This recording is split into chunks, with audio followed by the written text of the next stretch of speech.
Hello everybody and welcome to Noob-Splaining. My name is Wolf. If this is your first time here, this is where I noob-splain the crazy, over-the-top world that is Warhammer 40,000 that nerds like me love so much.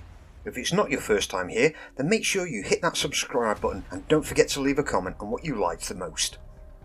This week I am again taking a break from the Combat Patrol reviews so I can talk about the rest of the Legions. So let's get straight into it with Legion 11 through to Legion 20.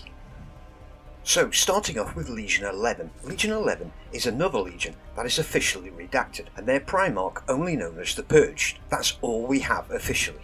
Now, onto my fan theory, and this is just my personal headcanon, but feel free to make it yours too.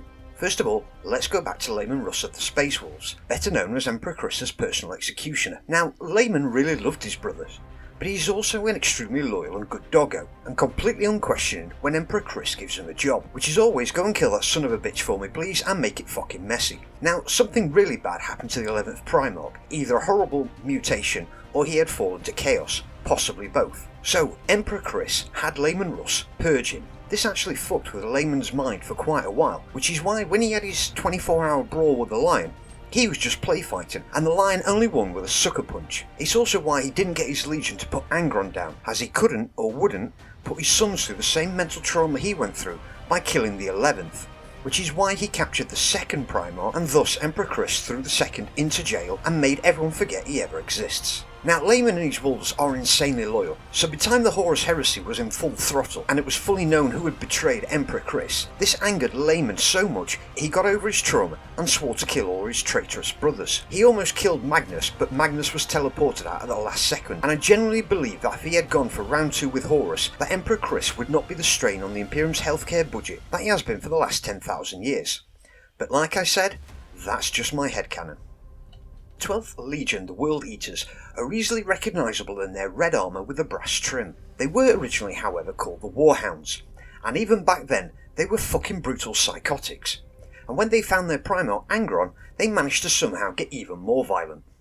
See, Angron is constantly in pain unless he is fighting, hence the name Angron. Yet another Rush Primarch name. His backstory is that he ended up as a gladiator, but was actually really honourable and refused to kill, so he was implanted with a device called the Butcher's Nails, which was supposed to increase the violence levels in a normal human. As he was a Primarch with a completely different brain, it supercharged the effect, which is what makes him angry all the time, unless he's punching your face in, of course, meaning he only doesn't feel pain when he's causing it. And in some twisted form of devotion, a lot of his Legion had their own version of the Butcher's Nails implanted, so they could all be just like Daddy. They fell to chaos pretty quickly, and were chosen by Khorne to become his most feared warriors. They are, by far, the most brutal of any Legion, making the Space Wolves look like teddy bears, which, frankly, is saying a lot. The 13th Legion are the fucking Ultra Smurfs, I mean Ultramarines. You must have seen one of their giant cardboard cutouts of these guys in either your local Games Workshop or independent store, complete with their blue armour that just appears to be fucking everywhere. I give the Ultramarines a lot of shit because they got pushed to the moon, but in fairness, they do kind of deserve it. They are the best all-round grounded Legion. Plus, they refined, or more accurately, their Primarch, Rabute Guilliman, refined the combat doctrines used by all the Legions, and later the chapters. The Ultramarines and most of their successors are known for their loyalty, bravery, and honour, and are what every Space Marine aspires to be.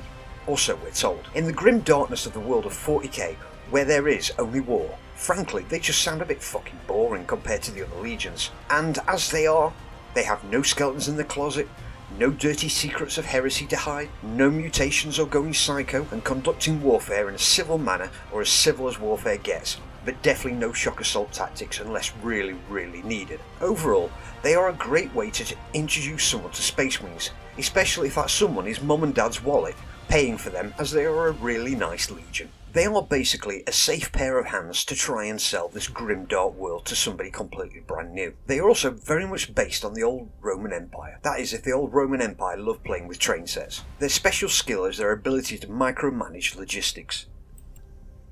The Death Guard were originally called the Dusk Raiders, as they always attacked at dusk. Again, one hell of a brainstorming session there. When they were reunited with their Primarch Mortarion, he changed all that, and they became a very efficient, professional fighting force. They get shit done and move on, No messing around with pomp and celebrations and on to the next theatre of combat. These boys are not paid by the hour and show it, and this was commented on by many of the other legions on how professional and efficient they were.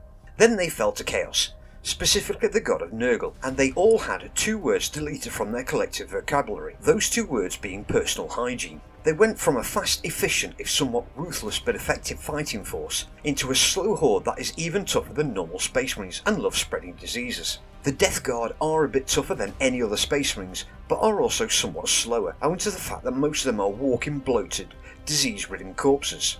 That reminds me of the neighbours. Their Primarch Mortarion, whilst tall, is also extremely slender for a Primarch, and uses a giant scythe, giving him the aspect of death, hence the name Death Guard. On to the 15th Legion, the Thousand Suns. An extremely appropriate name, as they suffered something called a flesh change, which then reduced their numbers to around 1,000, which is absolutely tiny for a legion. Then their Primarch, Magnus the Red, was found, and he promised to stop the flesh change, so they were able to regrow their numbers. Then the Space Wolves were tricked into slaughtering them, so back down to about 1,000 they went. The thing about this legion though, is pretty much every one of them is a Psyker of varying power levels, but even a low level Psyker can fry your ass with a lightning bolt with just a single thought. Their fall to chaos was quite sad, as Magnus didn't actually stop the flesh change.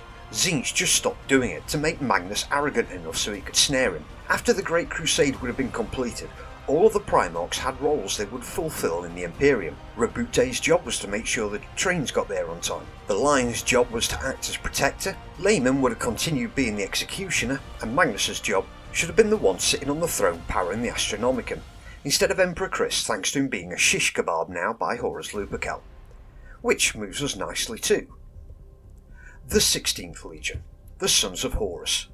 Originally called the Lunar Wolves, as they were instrumental in retaking Luna, or as it's better known, the Moon. After being reunited with their Primus Horus Lupercal, the Lunar Wolves would eventually take the name of the Sons of Horus, and seeing as Horus was clearly Emperor Chris's favourite son, he got promoted to the rank of War Master. Ambition, however, was his downfall, and due to some bullshit shenanigans by the Wordbearers, Horus was started down the path of chaos, which he fully embraced because of the cheat codes it gave him. Although Horus is blamed for the Horus heresy, it wasn't actually him that set him on the path. It was none other than the 17th Legion, the Wordbearers, and their Primarch Lorgar. What a segue that was. I might actually start to churn out some semi-decent professional looking scripts at this rate. Anyway, the Wordbearers are proper religious nutjobs, declaring that Emperor Chris is a god and everyone should worship him.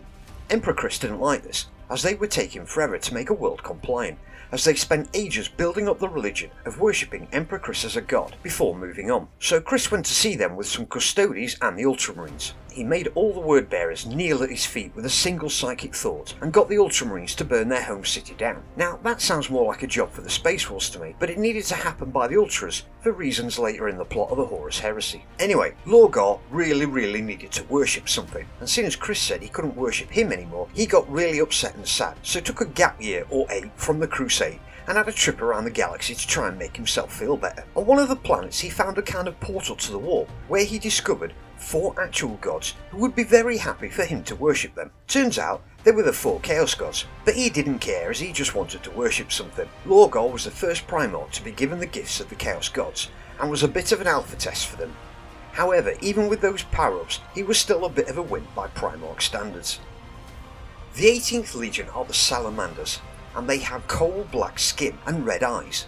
They are also famous for their levels of compassion towards humanity. Most Space Marines are very aloof, even disconnected from humanity. It's their job to protect them, not fucking socialise with them. Not the Salamanders, however. They spend as much of their free time as they can around the local humans, helping them out, and even helping to train the local Imperial Guard, which is like sending the SAS to train the Boy Scouts. If your planet is attacked by Xenos and you get injured, you want to pray they send the Salamanders, as they will get you off the battlefield into medical help. Any other Space Marines would probably ignore you, or possibly just put you out of your misery with a quick bolter shot to the face. Their Primarch Vulcan is an actual perpetual, and overall a really nice guy, or he was prior to the Horus Heresy. Post-Heresy, being a perpetual, means if he is killed he will regenerate Wolverine style, and one of his traitorous brothers spent many years torturing him to death in every way he can think of. This has resulted in Vulcan becoming so batshit crazy he doesn't even know who he is anymore. Vulcan is alive out there somewhere, but probably working on a farm on some religious backwater planet somewhere, not realising he's a fucking Primarch.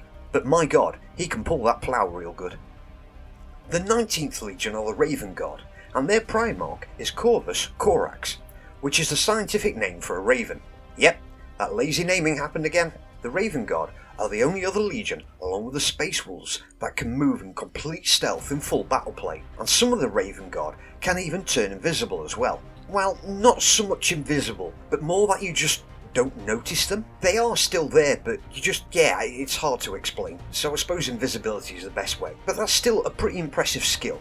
I mean, how do you not notice an 8-foot tall killer machine in full battle play who is armed to the teeth? The 19th Legion got their heads kicked in the early opening of the Horus Heresy, and although they managed to increase their numbers back up, there was a slight problem with this, and all the new Space Marines turned into mutants. This was down too. The 20th Legion, the Alpha Legion.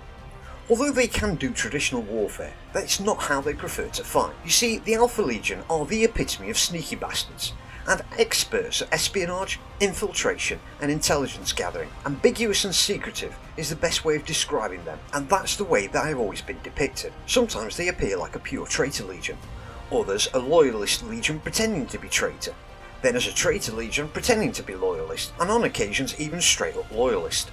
And this is done purposefully, just to keep everyone guessing as to which side they are actually on. They have more secrets than Epstein's Island, and more tricks up their sleeves than a fucking magician's convention. To top it off, they don't even have a Primarch. They have two of the fuckers, the twins, Alfarius and Omegon. Officially, it's just Alfarius, and only a handful of people know that Omegon even exists. And so they often switch roles, as even though they are officially Primarchs, they are roughly the same size as a normal Space Marine. So one acts as the Primarch and the other pretends to be just a Marine in the background. Then just for shits and giggles, they will even get the first captain to pretend he's Alfarius for a bit, so both Alfarius and Omegon can have the same day off. It's also rumoured that any of the legionaries could impersonate Alfarius convincingly. However, the only people who can see through this is the other Primarchs, so it's only ever Alfarius Omegon that ever goes to Primarch parties, as a Primarch would know and spot an actual Space Marine, but most of them can't tell the difference between Alfarius and Omegon, and don't even know that Omegon exists. As a result, they go to great lengths to keep it this way. At one stage, the Alpha Legion had infiltrated every other legion to such an extent they knew what that other legion was going to do before that legion did. My segue from the Raven Guard. The Raven Guard started fast-tracking Space Marine creation, having them ready in a few weeks rather than years, so the Alpha Legion sabotaged it, resulting in the new Marines becoming warped mutants. They were still highly loyal, however, and brutally effective, until Chorus put them out of his misery. It is still very vague to this day if the Alpha Legion are actually a traitor or a loyalist legion, or quite possibly both at the same time. After the heresy, the legion broke down into warbands, and it is purposely kept very vague whether the warbands work independently, they're all working together, they all know what each other are doing, or they don't. So some of these warbands operate as loyalist, some as traitor, and some as both. So it is actually perfectly reasonable to play this faction as both loyalist or traitor. And there we have it, the other 10 legions in a nutshell. At some point I will go into more detail on each of the Primarchs, because they are nearly as cool as a Land Raider. I might even do a ranking video on each of them, which should be fun. But as always, if you got this far, thank you very much. If you haven't subscribed yet, please consider doing so. Don't forget to hit a like, and please leave a comment. I do respond to every comment. In the meantime, I'll see you next week, where we're going back to the Combat Patrol reviews, and I'm actually going to do an actual review. Anyway, take care folks, I'll see you next time.